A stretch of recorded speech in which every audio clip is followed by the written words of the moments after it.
Road rules, no riding on national roads, so-called 1 and 2 digit roads. I won't be going into that because it's been in the race manual a lot. Last year, at this great race, which I But instantly I declared want to as make my sure favorite because one, I've noticed I that made some my people were competitive asking debut for in that. ultra racing and despite some rookie difficulties, finished in 48th place. But for This those time, after a who successful want to have recent race through Slovakia, I was bonus more points for experienced and getting more to the confident. second half, I felt this in one, good the third shape one, and was is looking like forward a to this first longer phase. and hillier So you race. can use all of us can The use competition here was tougher than 2 weeks ago. It's a big race overall, organized by the cool guy Pavel Pulavsky, a big Perfect. It's name in beautiful. the You'll business. enjoy. It's looking like we're gonna have beautiful weather. You're gonna head straight towards High Tatras, so the views are amazing, and yeah, I'm sure you're gonna enjoy it. About the rules, each year I try to repeat that and remind this is self-supported race, and we are riding solo. Yeah, we're riding on our own. After the race starts, somewhere here in this forest, there is no drafting. Yeah, I know that you're still gonna be in the group. So first, beginning through the forest, this forest there is really nice gravel section that you start from this. You start from gravel section, but please try to not draft. If you feel that you are after somebody all the time, try to overtake him or slow down. Yeah. The 8th edition of the race was dedicated to the Western Carpathians and took place mainly in Slovakia and of course also in Poland, where both the start and finish were. The race contained 12 mandatory parcours, the rest was up to us. Here, the red line shows my personal route, but for better orientation, in flyby animation, let's delete it for now.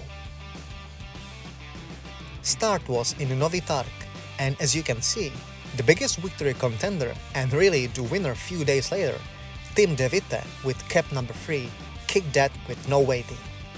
But this badass was not my target to follow. He is out of my league. But anyway, I was extremely motivated and I set the goal to finish in top 10.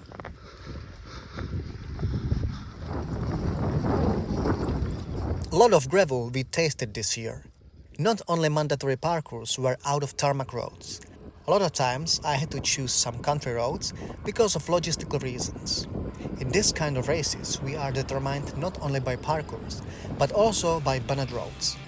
And sometimes when you want to be effective, you have to use this field adventure. After start parkour, the next one was parkour number 1, and it was the easternmost one. My starting number was 48, and you can see me here zoomed as I'm approaching to the segment and entering it. Opening day was without any complications, and I ended it up in a way I planned. We were not allowed to book accommodation before the race itself starts, but of course I made a research and I had my plan with expected times and distances.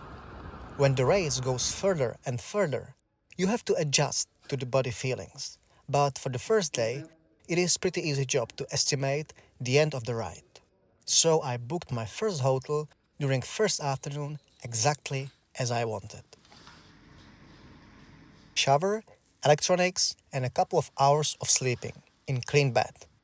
It is not necessary first night, but I wanted to do the first step as much comfortable as possible.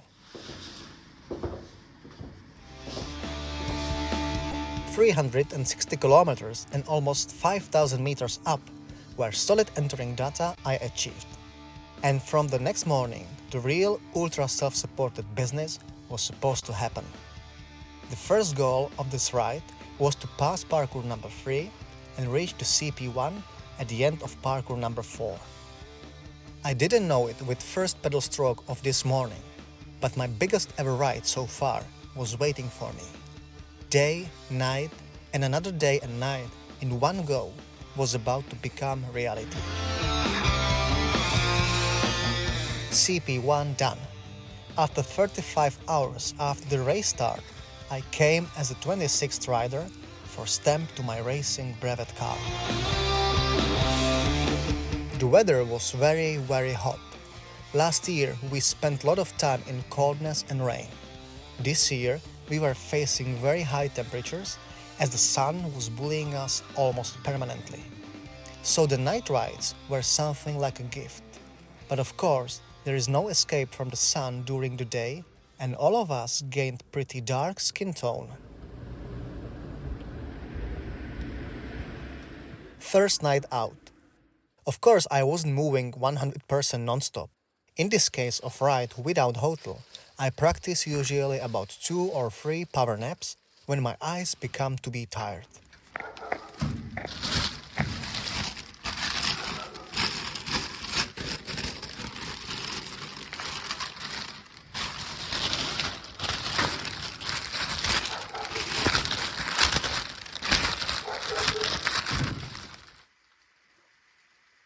Minutes.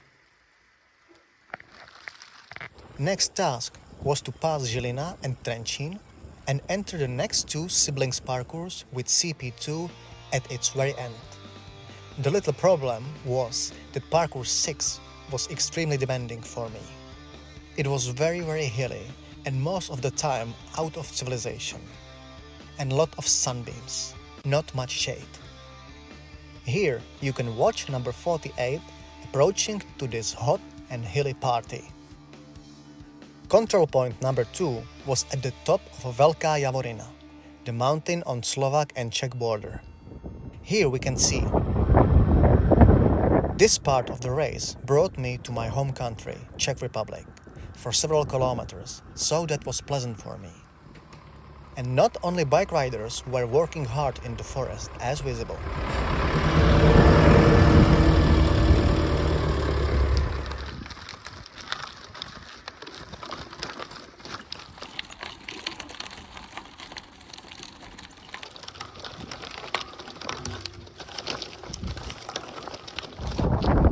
I gained 5 positions and came as 21st to the CP2. But the more important thing was that I was still in close contact with top 10 I was aiming for. I was still in touch. I made the descent with the sunset and dove into the second night in one ride. Back to Trenčín and back to Žilina. In the second city, the city of Petr Sagan, I found another shower and another clean bath.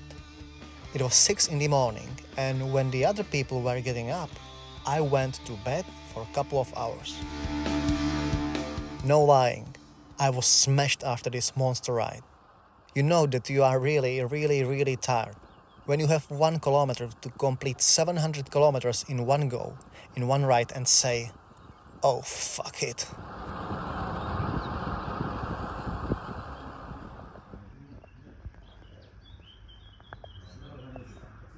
A bad new day came. I probably become a victim of my own effort to improve. A new, slightly different bike fitting on a new bike and a new cycling shoes combined with the extreme intensity of the last few days and weeks made a problem. And my knee paid the price. My day was slow, and only in between previous CP2 and this CP3 in Žiarská Dolina I lost 6 positions. Only 170 kilometers was a terribly short daily distance, and with upcoming sleeping in a hotel like a child in kindergarten, I suffered a major setback. I believe that a longer rest, 8 hours in bed, would help my knee and I would finish the race with at least easy pace. I arrived to Ružomberok and decided to make another hotel booking. It was almost midnight and my feelings went really down. My body was in economy mode with no power. There was no way to enter the next part of the race, somewhere in forests. Things weren't looking good for a nice result in my eyes anymore. In my mind, I absolutely gave up the general classification battle.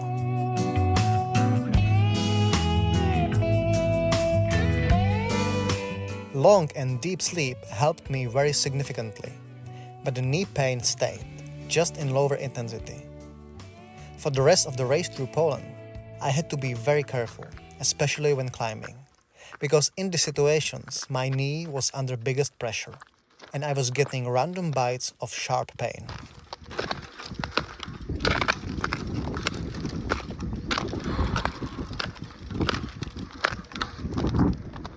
Parkour 9 was very specific because of banned tarmac roads leading easily to it. So I had to use many country roads in raw Slovakian nature.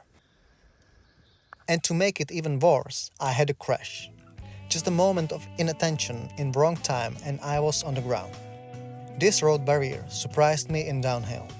It was too late to stop safety when I noticed. To avoid direct impact, in a split of second I decided to lie down immediately. Good decision in a bad situation. My body stopped moving on a tarmac as the obstacle was above me and almost behind me, so no bike issues. My body was damaged, but I became angry for this and decided to boost my mood with some performance. So I continued overnight, even when having legs in economy mode, and there was practically no racing, just moving. There was a big gap between Parkour 9 and Parkour 10, close to Košice. Under the watchful eye of Venus, I found a solid pace and dove into the darkness again.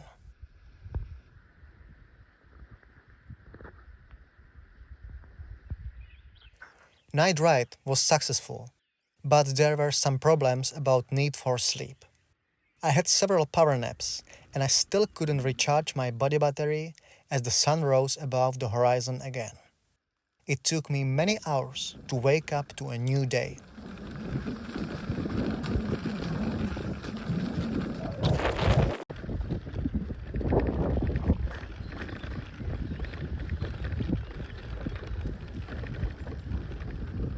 At the beginning of Parkour 10 was CP4, located at Kolšovská Hoľa. At the top of the mountain, I lost another 3 positions compared to the CP3, holding position number 30, far behind my original goal.